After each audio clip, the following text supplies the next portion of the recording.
আজকের এই ষষ্ঠ রজনীতে আমাকে আলোচনার বিষয় দেয়া হয়েছে কোরআন ও বিজ্ঞানের সাদৃশ্য, the similarities between science and Quran. খুব জটিল বিষয়, সহজ করে বলা কঠিন, সহজ করে কইতে আমায় কহজে, সহজ করে যায় না কওয়া সহজে, ঠিক কিনা? তাও আবার চিৎকার চেঁচামেচি। এরকম পরিস্থিতিতে what is the similarities between science and the holy Quran, এটা বোঝানো আমার জন্য দুষ্কর। এখানে এই বিষয়ে কথা বলতে হলে আমাকে পিন ড্রপ সাইলেন্ট, পিন পতন নীরবতা দিতে হবে।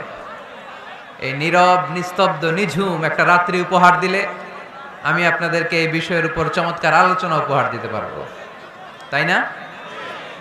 আর যদি এরকম হট্টগোল করতে থাকো তোমরা, তাহলে আসলে এই জটিল বিষয়কে সহজ করে উপস্থাপন করা আমার জন্য আরো জটিল হয়ে যাবে।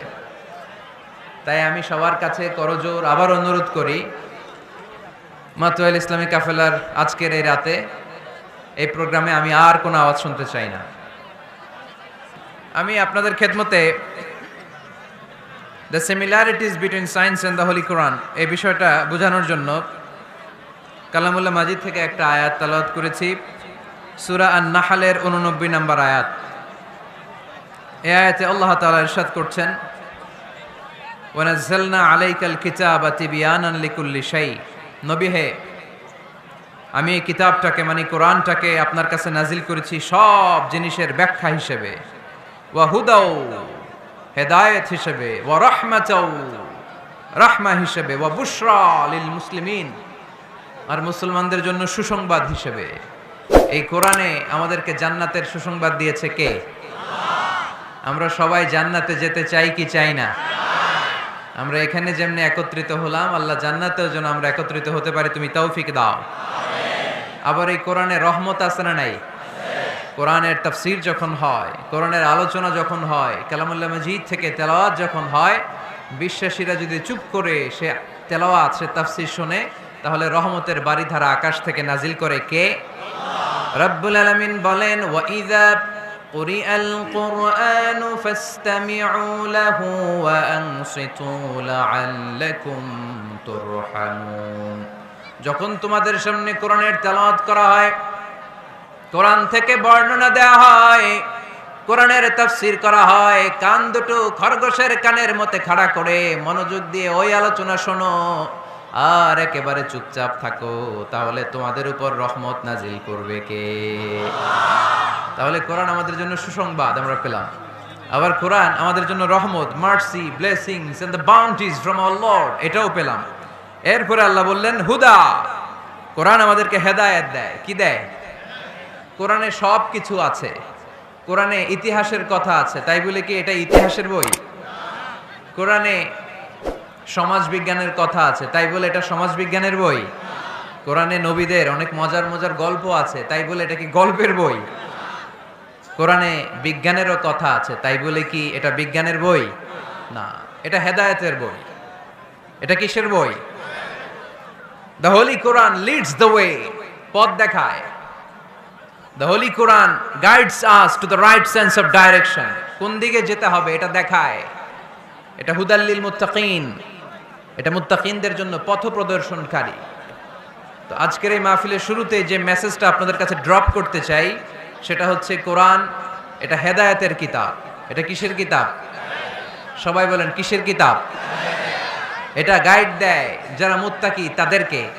কোরআনের শুরুতেই আল্লাহ তাআলা এই বিষয়টা আমাদের কাছে ক্রিস্টাল ক্লিয়ার করেছেন, স্পষ্ট করে বলেছেন, যালিকাল কিতাব লা রাইবা ফি হুদাল লিল মুত্তাকিন। This is the book, the most authentic and original and reliable book ever in the world.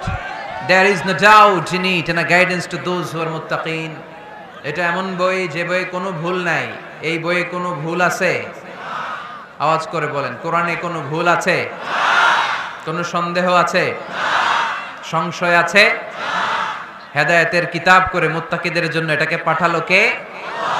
এজন্য রাব্বুল আলামিন বলেন, যালিকাল কিতাবু লা রাইবা ফি হুদাল লিল মুত্তাকিন। This is the book, there is no doubt in it. এটা এমন বই যেটাতে সন্দেহ নাই।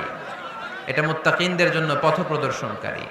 তাহলে এই কথাটা, এই মেসেজটা আজকে আমাদেরকে মুখস্থ করে নিয়ে যেতে হবে যে কোরআন হেদায়েতের কিতাব। এটা কিসের কিতাব?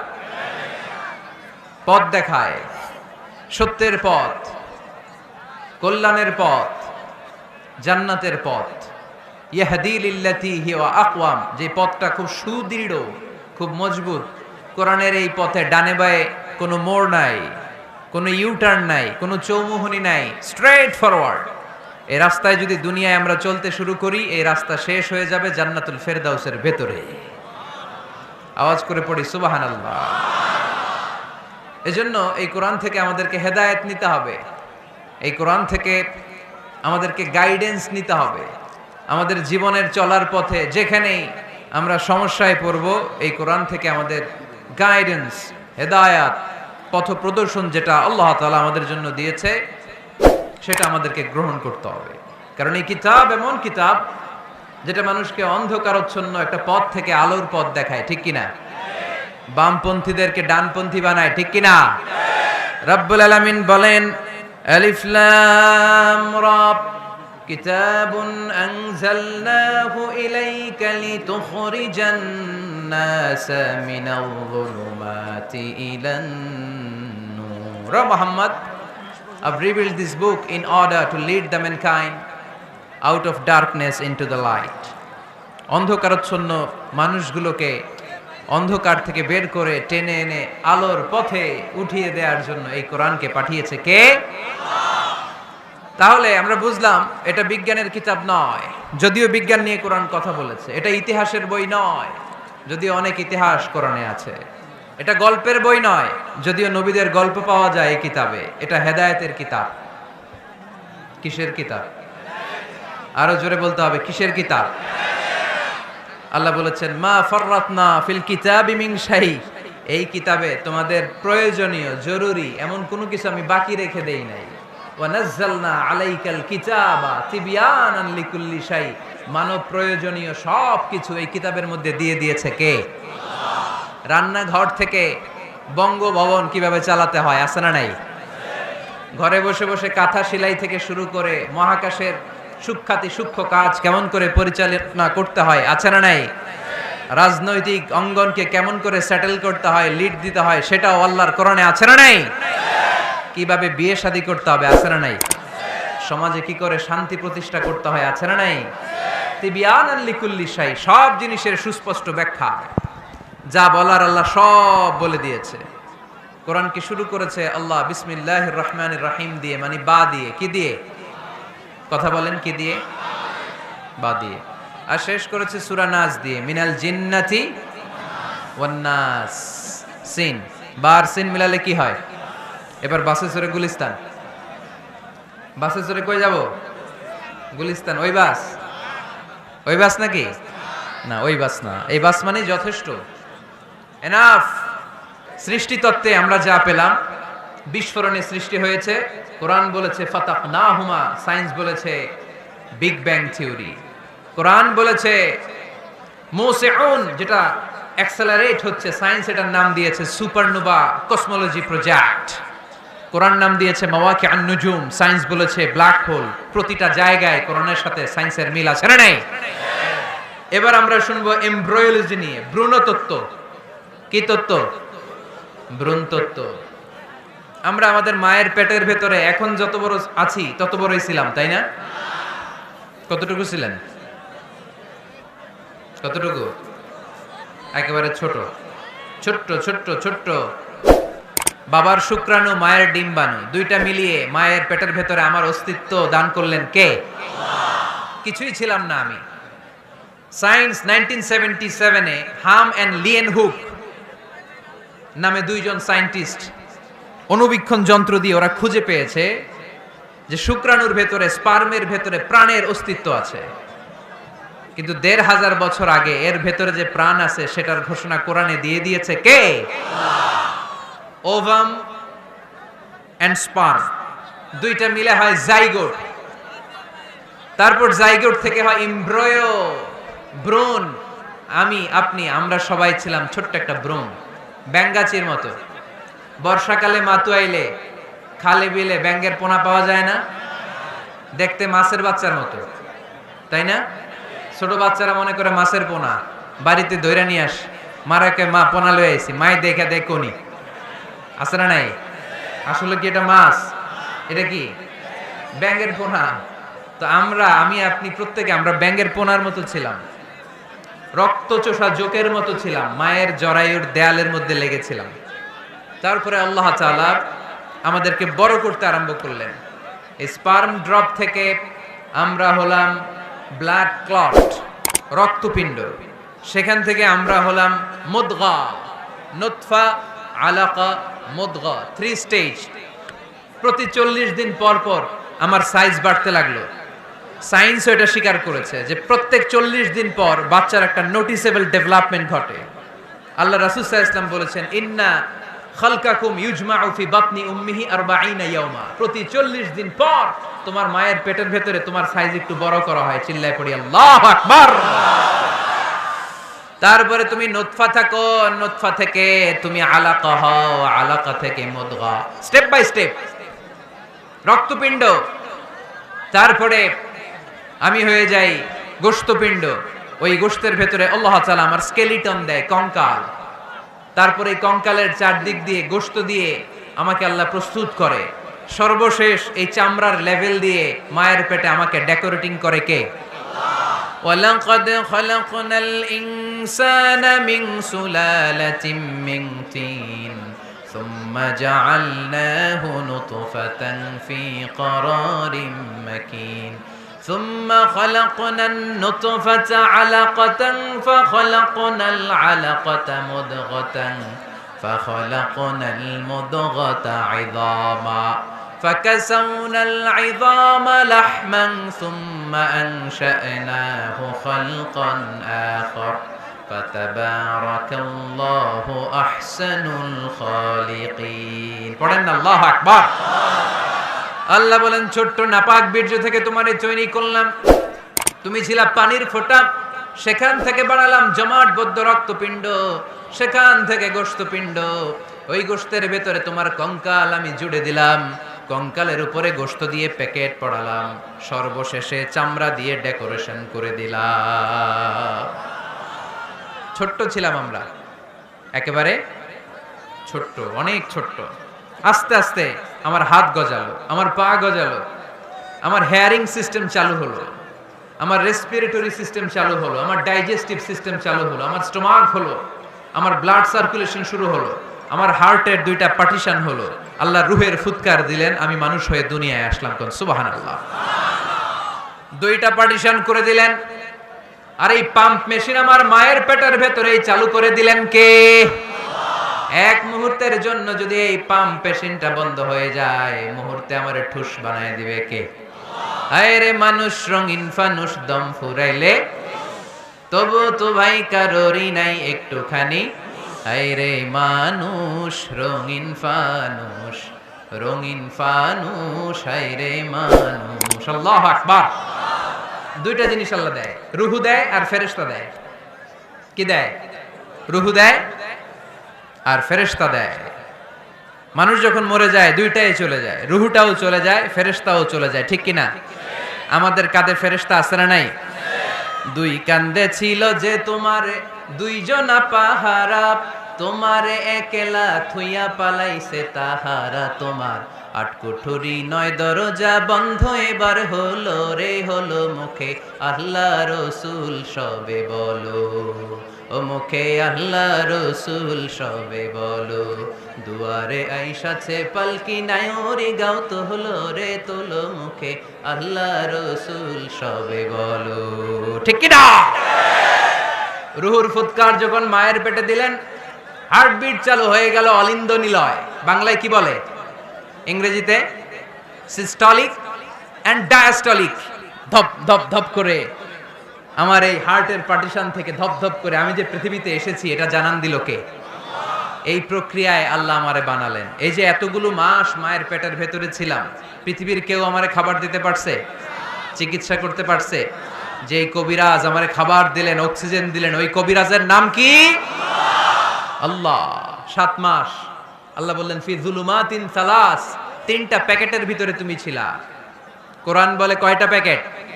জোরে বলেন, সবাই বলেন কয়টা? কোরআনের ভাষ্য মতে 3টা প্যাকেট। মডার্ন সায়েন্সও তাই বলেছে, 3টা প্যাকেট। প্রথম প্যাকেটের নাম প্লাসেন্টা, ইংরেজিতে বলে প্লাসেন্টা। এটা হচ্ছে ফুল।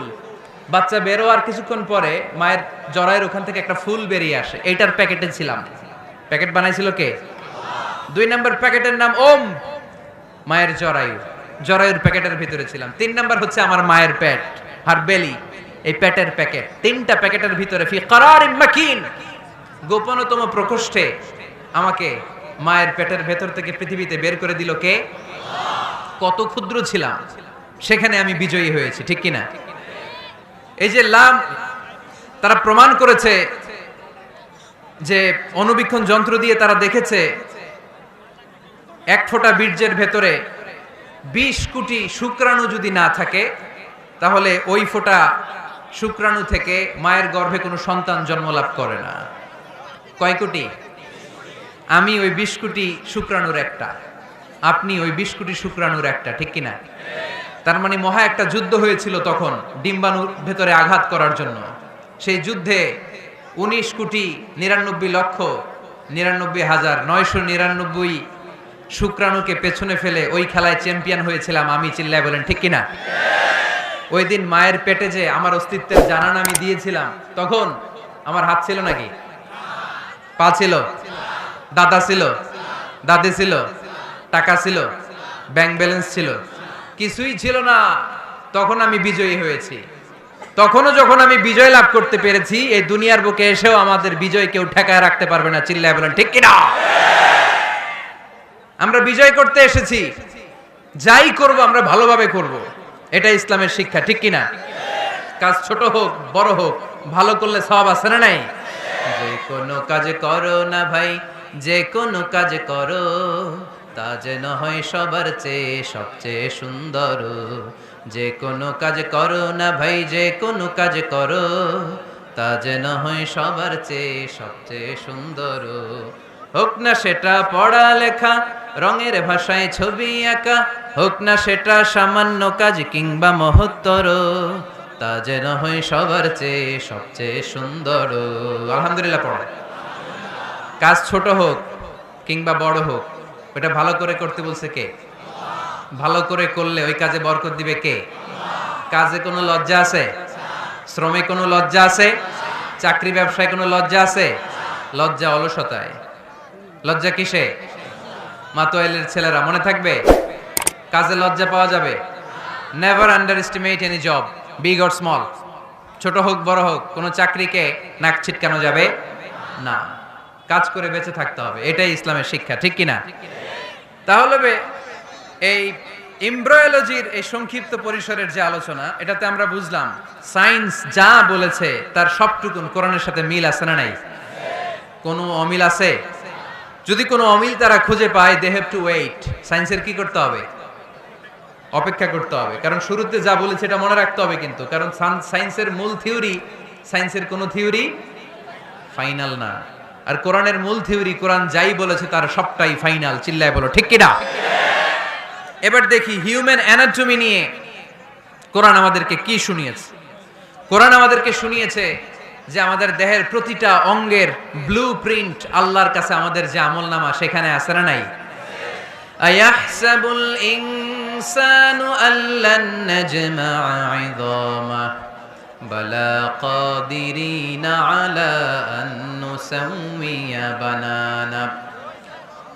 কোরআন আমাদেরকে বলল, রব্বুল আলামিন ইরশাদ করেছেন, মানুষ কি মনে করেছে নাকি কিয়ামতের দিন তাকে জমিন থেকে উঠাতে আমি আল্লাহর কষ্ট হয়ে যাবে? না না, শুধু তাকে উঠানোটাই আমার জন্য ব্যাপার না, তাকে তো আমি উঠাবো তার হাতের আঙ্গুলের ফিঙ্গারপ্রিন্ট গুলো সহ উঠাবো। সুবহানাল্লাহ। নুসাউইয়া বানানা, বানান মানে আঙ্গুলের এই টিপ, এটার ইংরেজিতে কি বলে?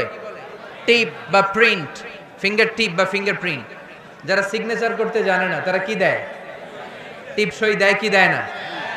1880 সালের আগে মানুষ জানতোই না এখানে যে টিপ আছে একটা, আমার এই আঙ্গুলের ফিঙ্গারপ্রিন্টের সাথে এইটা মিলে না, এটার সাথে এটা মিলে না, এটার সাথে এটা না, এটার সাথে এটা না। এটার সাথে আবার এটা মেলে না, হাতের গুলার সাথে আবার পায়ের গুলা মেলে না। 1880 সালে ফ্রান্সের একজন সায়েন্টিস্ট নাম ফ্রান্সিস গ্যালটন, উনি আবিষ্কার করেছেন যে মানুষের হাতে রেখা আছে, এটাকে বলে ফিঙ্গারপ্রিন্ট। একটা রেখার সাথে আরেকটা রেখার কোনো মিল নাই।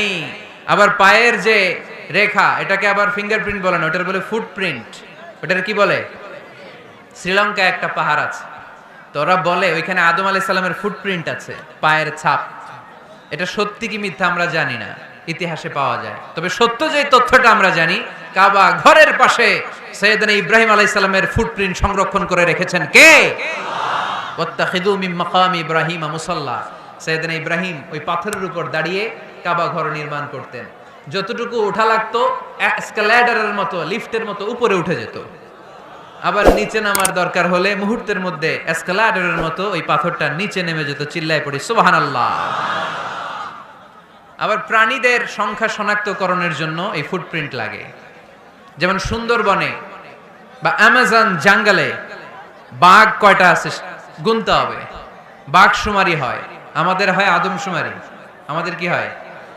আর আমাদের সুন্দরবনে কি হয়? বাঘ শুমারি। তো বাঘ গুনবে কিভাবে? কাছে যে এমনি গুনবে, বাঘ মামা 1, বাঘ মামা 2, বাঘ মামা 3, আর বাঘ আপনারা ছেড়ে দিবে নাকি? এমনি গনে? ওখানে আসলে বাঘ মামার কাছে যাওয়া যায় না, তাহলে খবর আছে। ওখানে বাঘের পায়ের ছাপ দেখে বাঘ শুমারি হয়, কারণ একটা বাঘের পায়ের ছাপের সাথে আরেকটা বাঘের পায়ের ছাপের কোনো মিল না। কারিগরটার নাম কি? ফ্রান্সিস গ্যালটন 1880 সালে আবিষ্কার করলেন যে একটার সাথে আরেকটার মিল নাই। 1880 সালের আগে পৃথিবীর কেউই জানতো না এই জায়গায় এই কারিশমা আছে। কেউ জানতো? কিন্তু 1400 বছর আগে কোরআনের মধ্যে বলে দিয়েছে কে? আয়াহসাবুল ইনসানু আল্লান নাজমা ইযামা বালা কাদিরিনা আলা আন নুসাউইয়া বানানা। মানুষ কি মনে করেছে নাকি মানুষ মরে যাবে, হাড়গোড় পচে যাবে, তারে আমি উঠাতে পারবো না? আর তোরে তো আমি উঠাবোই, তোর ফিঙ্গারপ্রিন্ট সহকারে উঠাইয়া দেবো। এখন সব জায়গায় এটা লাগে। সিম যারা কিনতে যান, সিম গ্রামীণের সিম কিনতে গেলে লাগে না? এটাকে বলে বায়োমেট্রিক অথেন্টিকেশন। সিম কিনতে লাগে, ইমিগ্রেশন পাস করবেন ফিঙ্গারপ্রিন্ট লাগে, এম্বাসিতে লাগে। তাহলে ফিঙ্গারপ্রিন্টের ব্যাপারে সায়েন্স যা বলেছে আর কোরআন যা বলেছে কোনো অমিল আছে? নাই। এরপর আল্লাহ যে উঠাবেন, মিনহা খালাকনাকুম ওয়া ফিহা নুঈদুকুম ওয়া মিনহা নুখরিজুকুম তারাতান উখরা। মাটি থেকে বানালাম, মাটি থেকে তোমাদেরকে তৈরি করলাম, মাটির কবরে তোমাদেরকে শুইয়ে দিলাম, আবার মাটির কবর থেকে হাসরের মাঠে আমাদেরকে তুলে ফেলবেন কে? এখন এই যে মাটির ভেতরে আমরা রইলাম, মাটির ঘরে আমরা থাকলাম, পচে গেলাম, মরে গেলাম, কিভাবে উঠাবে? আল্লাহ রাসূল সাল্লাল্লাহু আলাইহি ওয়াসাল্লাম বললেন কিভাবে তোমাদেরকে উঠাবে শোনো। মজার ঘটনা, খেয়াল করে শুনেন। আল্লাহ রাসূল সাল্লাল্লাহু আলাইহি ওয়াসাল্লাম বললেন, সহিহ মুসলিমের বর্ণনা, ইন্না ফিল জাসাদি আযমান লা তাআকুলুহুল আরদু আবাদান ওয়া মিনহু ইউরাক্কাবুল খালকু কুল্লুহু ইয়াউমাল কিয়ামা। আল্লাহ রাসূল বললেন, নিশ্চয়ই প্রত্যেক মানুষের, প্রত্যেক প্রাণীর দেহের মধ্যে একটা ছোট হাড় আছে। কি আছে? হাড় বা হাড্ডি। লা তাআকুলুহুল আরদু আবাদা, মাটি কখনো এই হাড্ডিটারে খেতে পারে না। ওয়া মিনহু ইউরাক্কাবুল খালকু কুল্লুহু ইয়াউমাল কিয়ামা, কিয়ামতের দিন ওই হাড্ডিকে বেসিক ধরে সবগুলো মানুষকে দাঁড় করায় দিবে কে? সাহাবারা জিজ্ঞেস করলেন, আইয়ু আযমিন ইয়া রাসূলুল্লাহ, ও আল্লাহর হাবিব ওই হাড্ডিটার নাম কি? আমাদের জানতে বড় মনে চায়। বিশ্বনবী বললেন, হাড্ডিটার নাম হলো আজবুয যানাব। আজবুয যানাব ইংরেজিতে বলে কক্সিক্স। এই কক্সিক্স এটাকে আরবিতে বলে, সহিহ মুসলিম শরীফের হাদিস, আজবুয যানাব আমাদের যে শির দ্বারা আছে না নাই, এটারে বলে মেরুদণ্ড, ডাক্তারি ভাষায় স্পাইনাল কর্ড। এই স্পাইনাল কর্ডের একেবারে নিচে ট্রায়াঙ্গেল, ত্রিভুজ আকৃতির 3 কোণার একটা ছোট্ট হাড্ডি আছে। কয় কোণা? 3 কোণা।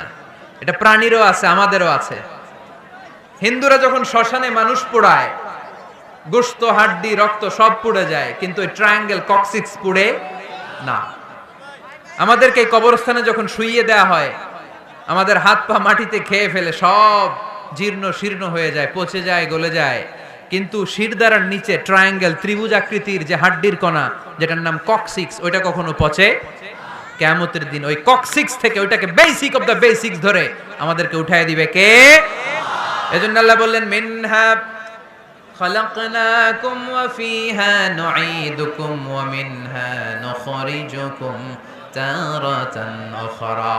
মাটি থেকে বানালাম, মাটির কবরে শুইয়ে দিলাম, আবার মাটির কবর থেকে তোমাদেরকে দাঁড় করাবে কে? তাহলে আজবুজ জানাব কোরআনের ভাষা, হাদিসের ভাষা, বিজ্ঞানের ভাষা হচ্ছে কক্সিক্স। মিল আছে না নাই? চিল্লায় বলতে হবে মিল আছে না নাই? তাহলে হিউম্যান অ্যানাটমি নিয়ে আমরা সায়েন্সের ভাষ্য আর কোরআনের ভাষ্য যা শুনেছি, মিল আছে না নাই? এবার আমরা ফিজিক্স নিয়ে শুনবো। ফিজিক্স মানে কি? পদার্থবিদ্যা। পদার্থের অনেক গুরুত্বপূর্ণ একটা এলিমেন্ট হচ্ছে লোহা। লোহা চিনি আমরা। এই মাইকে লোহা আছে না নাই?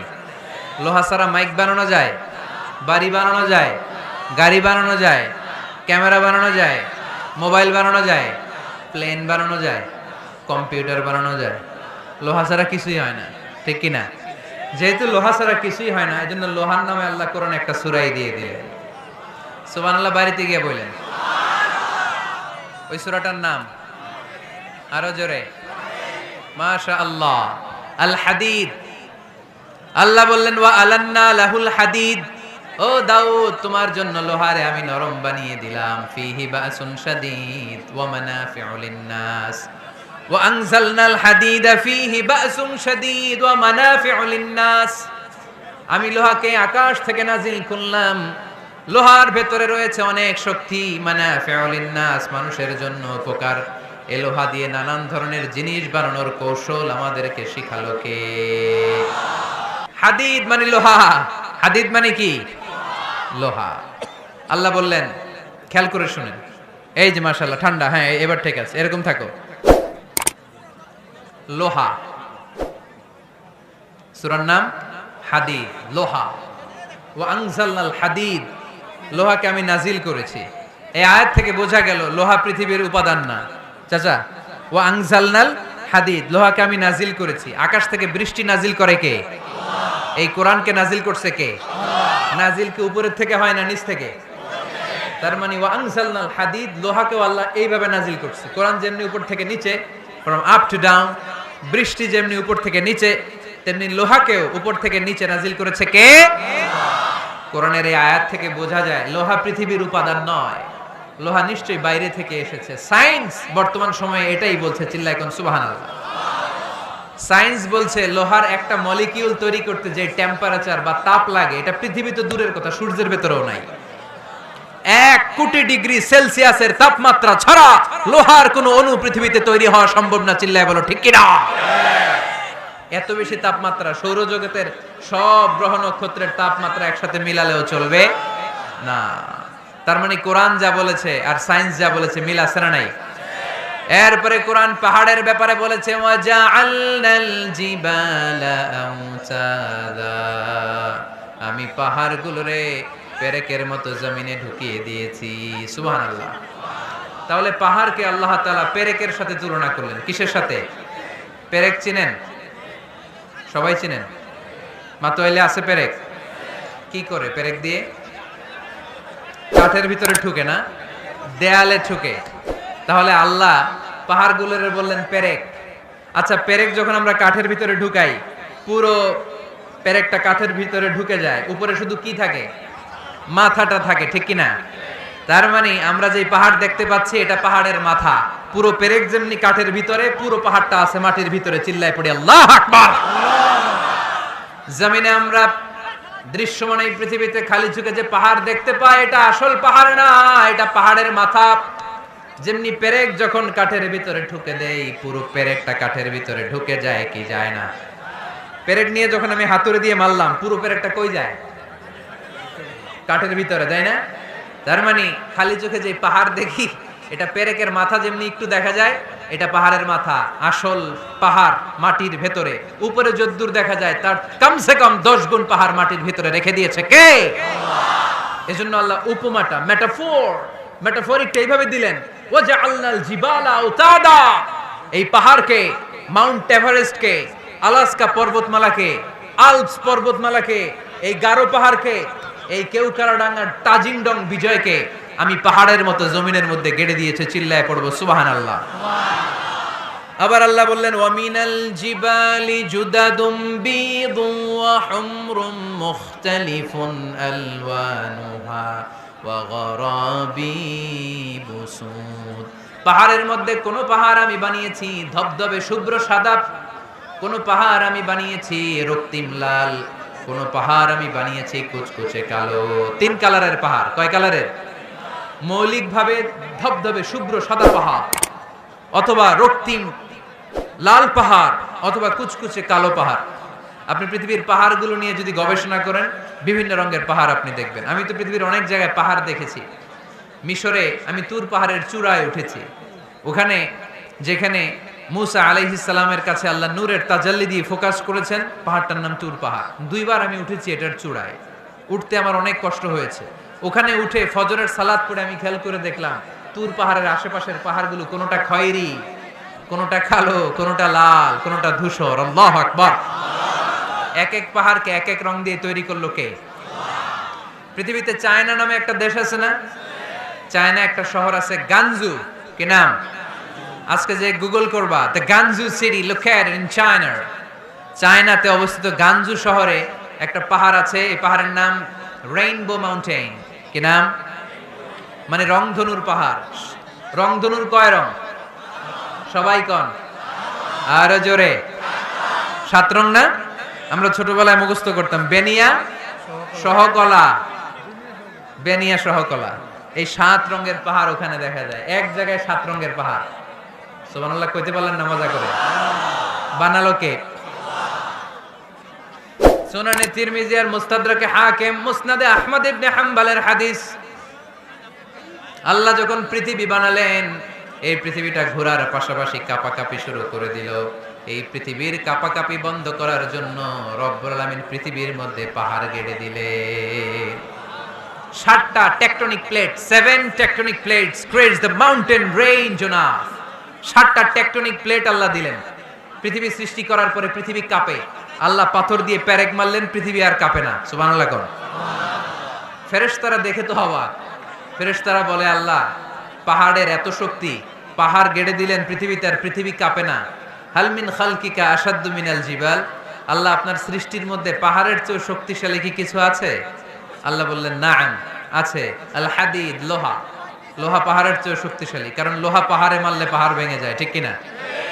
ফেরেশতারা আরো অবাক, লোহা এত শক্তিশালী।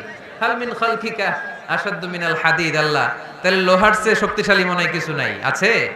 আল্লাহ বললেন নাআম, আছে। আন্নার, আগুন, কারণ আগুনের মধ্যে লোহা ফেলে দিলে লোহা গলে যায়। ঠিক কিনা? ফেরেশতারা তো আরো অবাক। ফেরেশতারা বলে তাই নাকি? আগুন এত শক্তিশালী, তো হাল মিন খালকিকা আশাদ্দু মিনান নার। আল্লাহ আপনার সৃষ্টিতে আগুনের চেয়ে শক্তিশালী কিছু আছে? আল্লাহ বলে আছে। আলমা, পানি, কারণ আগুনের মধ্যে পানি ঢাললে আগুন পাওয়া যায়। ফেরেশতারা তো এবার আরো অবাক, পানি এত শক্তিশালী, ওই পানি গট গট গট গট করে আমরা খাই, এত শক্তিশালী আল্লাহ। হাল মিন খালকিকা আশাদ্দু মিনাল মা। আপনার সৃষ্টিকুলের মধ্যে পানির চাইতেও শক্তিশালী কি কিছু আছে? আল্লাহ বলে আছে। সেটা আবার কি? আল্লাহ বলে আর রিহ, বাতাস। বাতাস যখন সাগরের পানির মধ্যে উচ্ছ্বাস মারে তখন এটা জলোচ্ছ্বাস হয়ে যায়। ঠিক কিনা? বাতাসের ধাক্কায় পানি জলোচ্ছ্বাস হয়ে এক জায়গা থেকে আরেক জায়গায় যায়। আল্লাহ বললেন পানির চাইতেও শক্তিশালী সৃষ্টি আমার আছে, ওইটার নাম বাতাস। ফেরেশতারা অবাক হয়ে আবার জিজ্ঞেস করে আল্লাহ আপনার সৃষ্টিকুলের মধ্যে বাতাসের চাইতেও শক্তিশালী কিছু আছে কিনা বলেন। আল্লাহ বললেন আছে। বাতাসের চাইতেও শক্তিশালী হলো আমার আশরাফুল মাখলুকাত মানুষ। ওই মানুষ যে মানুষ গোপনে দান করে। গোপনে আল্লাকা সিররুন ইনদাল্লাহ বাইনাকা আনতা ওয়া বাইনাল্লাহ আল্লাকা সাদাকাতুন তাখফা লা ইয়ালামুহা ইল্লাল্লাহ আল্লাকা সিররুন ইনদাল্লাহ বাইনাকা আনতা ওয়া বাইনাল্লাহ আল্লাকা সাদাকাতুন তাখফা লা ইয়ালামুহা ইল্লাল্লাহ। পড়তে হবে আল্লাহু আকবার। গোপন দান যিনি করে তিনি সবচাইতে শক্তিশালী, ঠিক কিনা? এজন্য মাতোয়াইলের ভাইয়েরা গোপন দান করতে রাজি আছেন নাকি? অমুক ভাই বিশিষ্ট সমাজ সেবক 2 লক্ষ টাকা, বলেন মারহাবা। এইভাবে দান করবেন। মারহাবা করলেও আসি, না কইলেও আসি, ঠিক কিনা? মারহাবা যদি বলে দেন, সমস্যা নাই। মারহাবা না বললেও দিবেন। তাহলে খুশি কে? বেশি খুশি হয় যখন লুকায় লুকায় দেন, নাম না জানায় দেন। ওই দান আল্লাহ এমন ভাবে কবুল করে, ওই দানের কারণে 7 শ্রেণীর ব্যক্তিকে আল্লাহ আরশের নিচে ছায়া দিবে। যেদিন কোনো ছায়া পাওয়া যাবে না, ওই দিন ওই ব্যক্তিকে আল্লাহ টেনে আরশের ছায়ার নিচে বসিয়ে দিবে। তাহলে কোরআন পাহাড়ের কথা যা বলেছে, বিজ্ঞানে ওই কথা আছে না নাই? এরপর কোরআন বলেছে, আলাম তারা আন্নাল্লাহ ইউসজি সাহাবান সুম্মা ইউআল্লিফু বাইনাহু সুম্মা ইয়াজআলুহু রুকামান ফাতারাল ওয়াদকা ইয়াখরুজু মিন খিলালিহি। আল্লাহ সাগরের পানিগুলোরে তারায় মেঘ বানায়, আকাশে নেয়, বৃষ্টি নাজিল করে। এটাকে বলে, সায়েন্স এটার নাম দিয়েছে ওয়াটার সাইকেল বা হাইড্রোলজিক্যাল সাইকেল। এটাই আল্লাহ কোরআনে এইভাবে বলেছে, আলাম তারা আন্নাল্লাহ ইউসজি সাহাবা। তোমরা কি দেখো না সূর্যের তাপে বাষ্প হয়ে, গ্যাস হয়ে পানিগুলো উপরে ওঠে। যারা বিমান দিয়ে ফ্লাই করেন তারা বিমানের জানলার পাশে সিট পেলে দেখেন নাই কিভাবে মেঘমালাগুলো বিমানের সাথে খেলা করে? এগুলো তৈরি করছে কে? তার মানে কোরআন যা বললো বিজ্ঞান তাই বলে। সানশাইন, সূর্যের প্রখর তাপে পানিগুলো বাষ্প হয়ে উপরে যায়, ঘনীভূত হয়, কন্ডেনসেশন, কন্ডেন্সড হয়, ঘনীভূত হয়, মেঘমালা হয়। ওই মেঘ থেকে ঝিরি ঝিরি বৃষ্টি নাজিল করে কে? আমাদের ফসল খেতে গরু যদি খাইতে আসে, আমরা তারাই না? আল্লাহ কয়, তুই তোর ফসল ক্ষেত বাঁচানোর জন্য গরু তারাস, আমি তো আকাশে মেঘ তারাই। তোর এখান থেকে যে ফসল আসে, এইখানে ফসল উৎপাদনের জন্য পরিশ্রম তুই একা করস নাই, আমারও পরিশ্রম আছে।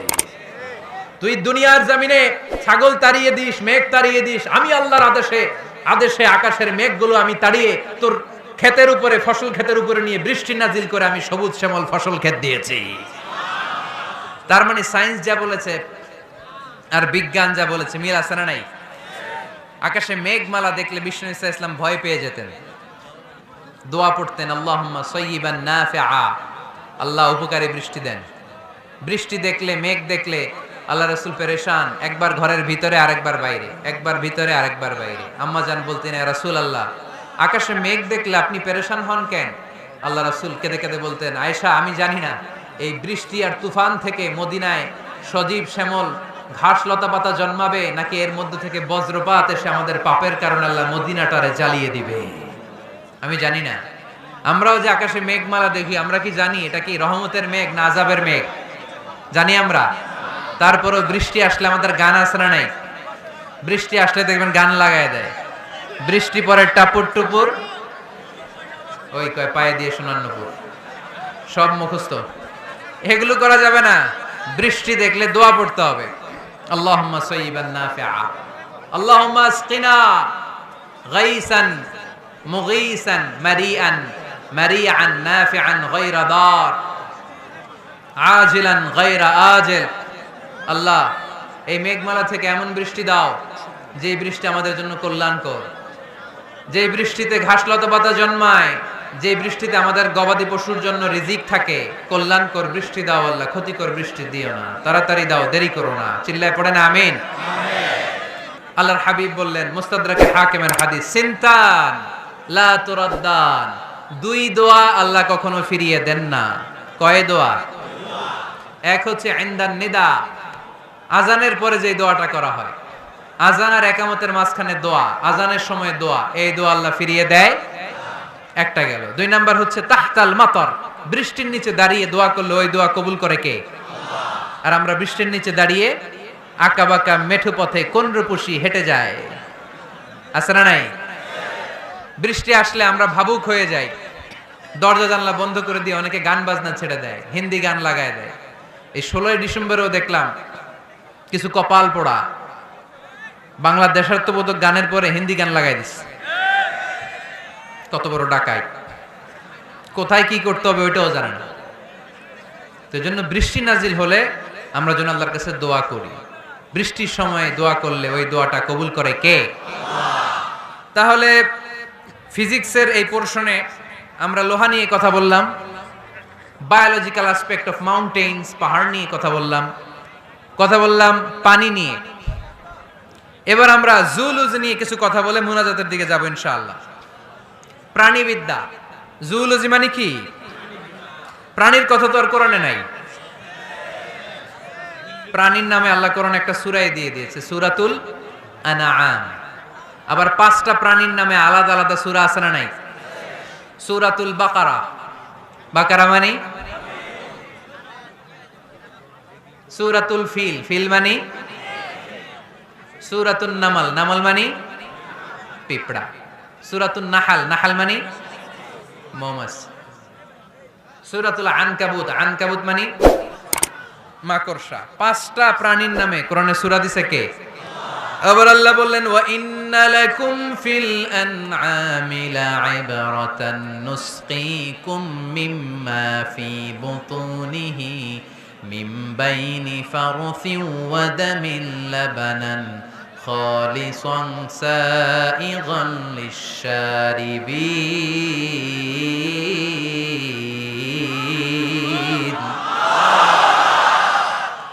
প্রাণীর পেটের ভেতর থেকে আমি তোমাদের জন্য একটা লিকুইড পদার্থ বের করি, মিমবাইনি ফারসিন ওয়া দামিল লাবানা। এই লিকুইড পানিটা গোবর আর রক্তের মাঝখান দিয়ে আমি বের করি, কিন্তু এই পানিটার মধ্যে গোবরও মিশে না, রক্তও মিশে না। সুবহানাল্লাহ।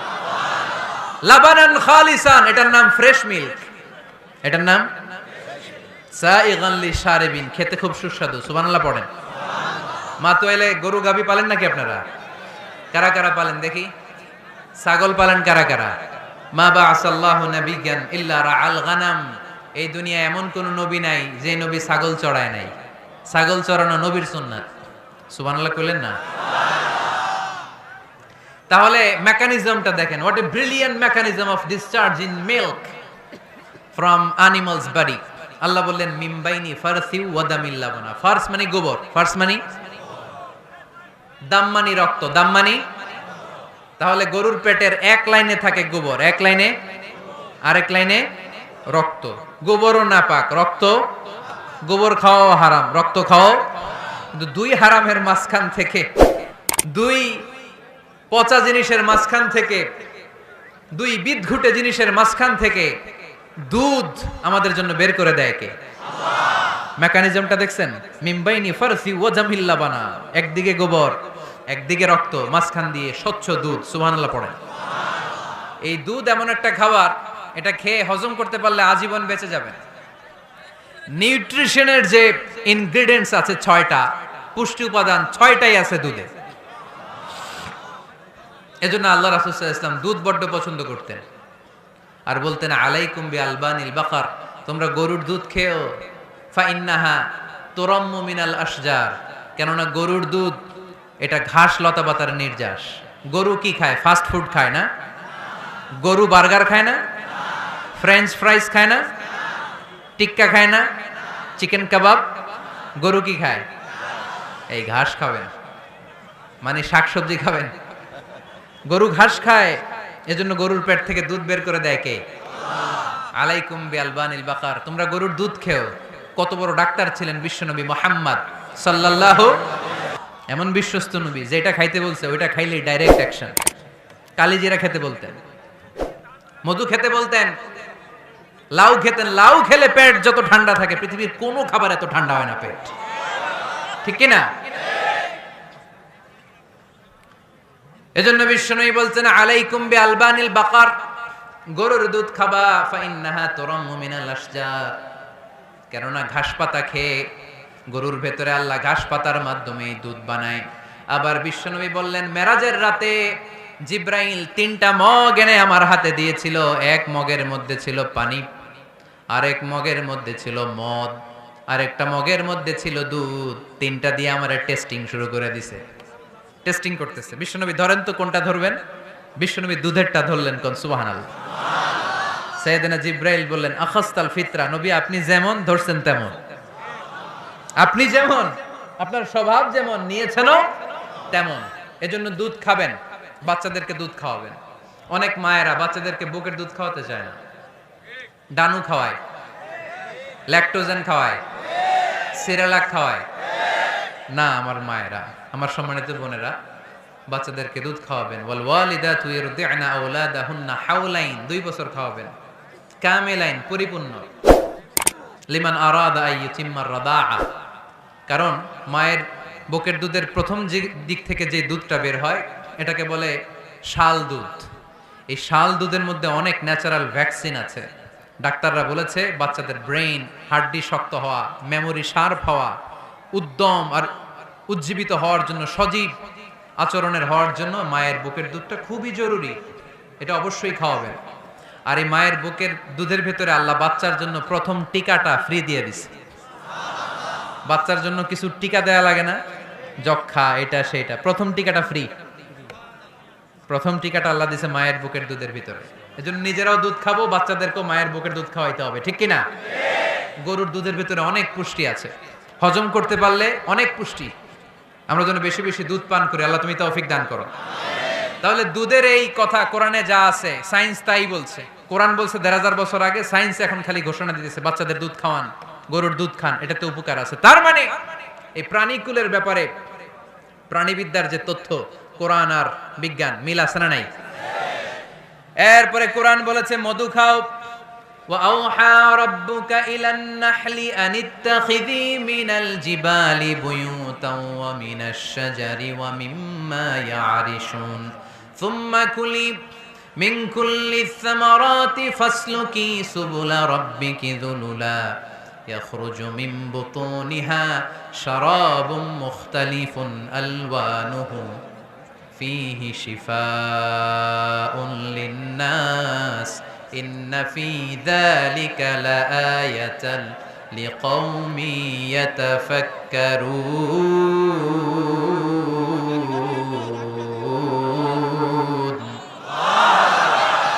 لِقَوْمٍ يَتَفَكَّرُونَ, চিন্তাশীলদের জন্য এই মধুর মধ্যে আল্লাহ চিন্তা রেখে দিয়েছেন।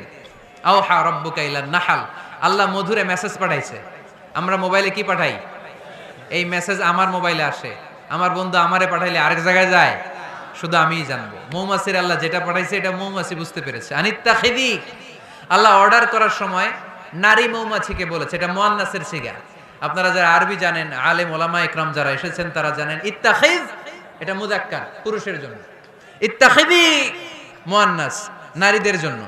আল্লাহ মৌমাছিকে যখন বলেছেন মৌচাকের বাসা বাঁধো, তখন আল্লাহ পুরুষ মৌমাছিরে বলে নাই, বলছে নারী মৌমাছিকে। কোন মৌমাছিকে?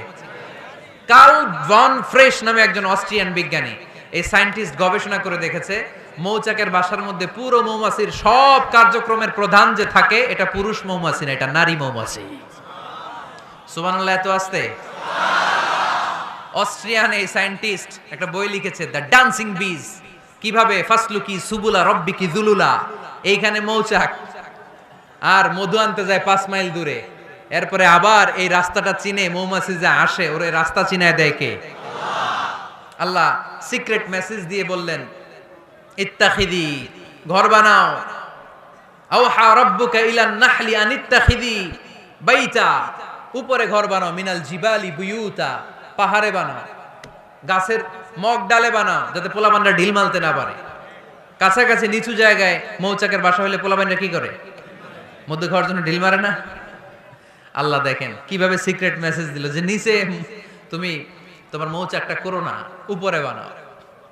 আর আমার দেখা পথ অনুযায়ী তুমি মধু নিয়ে আসো। এটাকে বলে ফ্লাওয়ার নেক্টার, পুষ্পরস। মধু এত ভালো কেন? এর কারণ মৌমাছি যখন পুষ্পরস বা ফ্লাওয়ার নেক্টার সে নিয়ে আসে, সে ফলের রস আনে, সে ফুলের রস আনে, সে বনাজি গাছ থেকে আনে, ঔষধি গাছ থেকে আনে, হার্বাল ট্রি থেকে আনে। এজন্য মধুর চেয়ে ঔষধি গুণ সম্পন্ন কোন ন্যাচারাল লিকুইড পানীয় পৃথিবীতে আবিষ্কার হয় নাই। চিল্লায় কোন সুবহানাল্লাহ। ফাসলুকি সুবুলা রব্বিকি যুলুলা, এগোতে থাকো। তারপরে মধুগুলোকে নিয়ে বাসার মধ্যে রাখো। এই আয়াত থেকে প্রমাণ হয় পুষ্পরস সংগ্রহ করে মধু এটাকে খেয়ে ফেলে, এমন না মুখ দিয়ে এনে মৌচাকে রেখে দেয়, না, এটা খেয়ে ফেলে। খেয়ে পেটের ভেতরে একটা চেম্বার আছে, আলাদা একটা চেম্বার, ওইখানে এনজাইম দিয়ে এটাকে সমৃদ্ধ করে। তারপর একটা টিউব আছে এটার পেছনে, এই টিউব দিয়ে মৌচাকের ভেতরে মধুকে পৌঁছে দেয় আমাদের জন্য। কোন সুবহানাল্লাহ। এই অস্ট্রিয়ান সায়েন্টিস্ট উনি গবেষণা কইরা অপারেশন করে মৌমাছি কেটে দেখতে পেল মৌমাছির পেটের ভিতরে একটা পাকস্থলী না আমাদের মতো, ওর পেটের ভিতরে আল্লাহ দুইটা পাকস্থলী দিয়েছে। একটা তার নিজের খাবারের পাকস্থলী, আর একটা আমাদের জন্য যে মধু এনে এটাকে এনজাইম লিকুইড দিয়ে সমৃদ্ধ করবে, ওইটার জন্য আরেকটা পাকস্থলী। চিল্লায় পড়তে হবে আল্লাহু আকবার। এজন্য মধু খেতে রাজি আছেন তো? বিষ্ণু ঈসা ইসলাম ফ্রেশ মধু খেতেন। দুর্গন্ধযুক্ত মধু বিশ্বনবী সাল্লাল্লাহু আলাইহি সাল্লাম কখনো খেতেন না। আর বিষ্ণু ঈসা ইসলাম বলতেন আলাইকুম বিশিফা আইন, তোমরা দুইটা শিফা নাও। কোরআনে এই মেসেজটা খেয়াল রাখবেন, কোরআনে কালামুল্লাহ মাজিদে দুইটা বিষয়ের ক্ষেত্রে আল্লাহ শিফা শব্দ যোগ করেছেন। এক হচ্ছে স্বয়ং কোরআনের ক্ষেত্রে আল্লাহ বলেছেন এটাতে আছে শিফা, আর মধুর ক্ষেত্রে বলেছেন মধুতে দিয়েছি আমি শিফা। এজন্য বেশি বেশি মধু খাওয়ার দরকার আছে না নেই? কত ধরনের মধু যে পৃথিবীতে পাওয়া যায়, ব্ল্যাক হানি, হোয়াইট হানি, ক্রিমড হানি, অর্গানিক হানি, এগুলো খুঁজে খুঁজে খাবেন। আজকে মধু খাইছেন কে কে দেখি হাত তোলেন। মাশাআল্লাহ, আমিও খেয়ে আসছি আপনাদের সাথে। প্রতিদিন মধু খাইতে হবে শীতকালে। আজকে শীত পড়ছে না অনেক, মধু খেয়ে যদি আপনি কাজ শুরু করে দেন, শীত বাবাজি আপনার কাছে আসতে পারবে না। বিষ্ণু ঈসা ইসলাম মধু খেতে আমাদেরকে উৎসাহিত করেছেন। তার মানে এমন বিশ্বস্ত নবী আমার, যেটা খেতে বলেছেন এটা খেলে আমাদেরকে সুস্বাস্থ্য দান করবে কে? তার মানে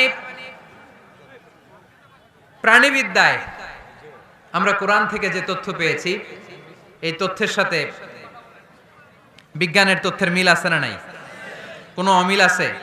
কিন্তু বিজ্ঞান যদি কোনো অমিল খুঁজে পাওয়া যায়, বিজ্ঞানী বাবাজিদের কি করতে হবে? কি করতে হবে? They have to wait unless they get their final discoveries, the latest and modern invention.